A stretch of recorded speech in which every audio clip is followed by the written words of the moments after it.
Let's check now if a popular search engine like Google will enable us to find confidential information on the internet.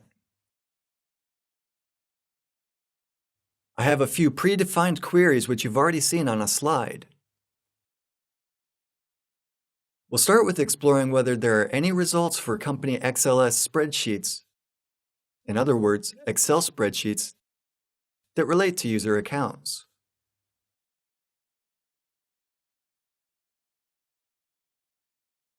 As it turns out, there are over 64,000 results for the search.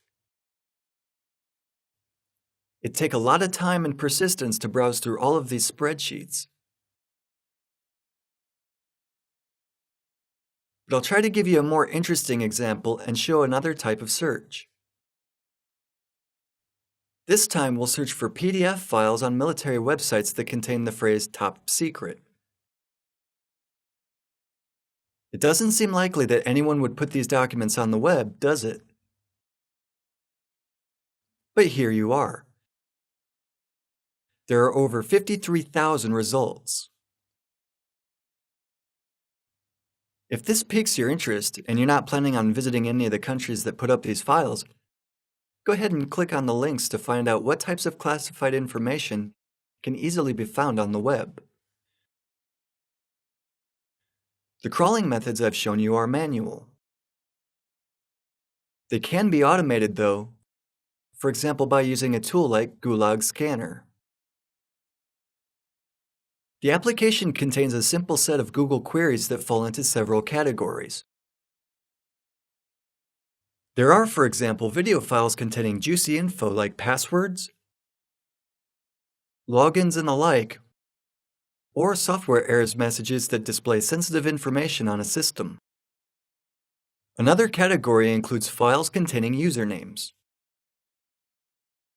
Clicking on Open in the browser will cause a search engine with selected file types to be displayed. Instead of clicking on each file type, you can select the whole category. Type in a page name that interests you, for example, example.com, and click on Scan. Notice that you don't connect to the site directly. We don't search for information on the servers of a given company. The query is not only sent to the Google search engine. We're exploring what has already been indexed. We'll be able to send bulk queries until search engines like Google block them.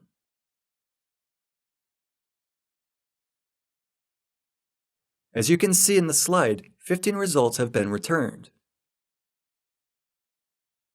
All queries have been processed successfully, which means there are no files that contain usernames in the results.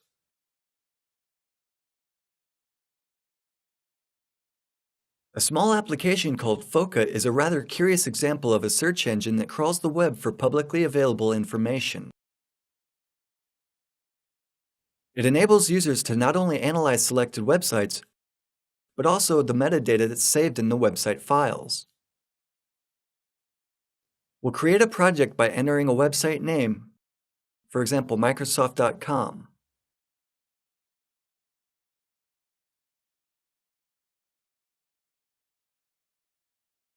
Using search engines like Google or Bing, we can try to extract information on the network infrastructure, the servers, versions, and so on. We can try to ascertain whether or not there are any vulnerabilities or susceptibilities to a given type of threat.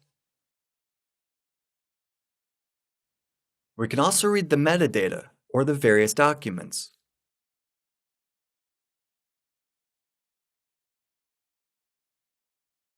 Opening the documents will extract information on their creators.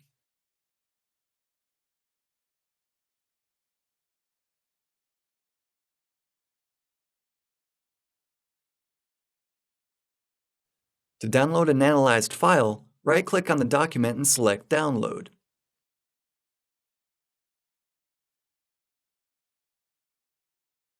Once you've downloaded the files, they can be analyzed. Click on Extract Metadata. We'll extract all the metadata available for the document. Files from both categories will be analyzed in sequence. We have records for 10 users.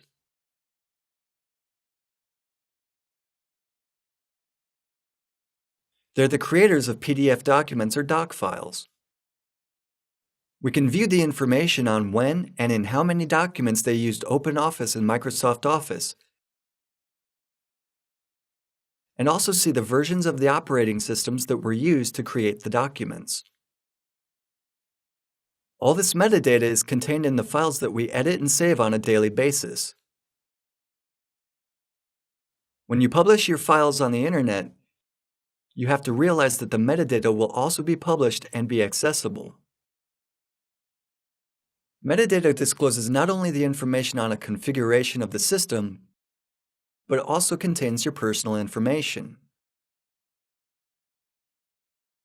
FOCA is a great tool for extracting information of this type.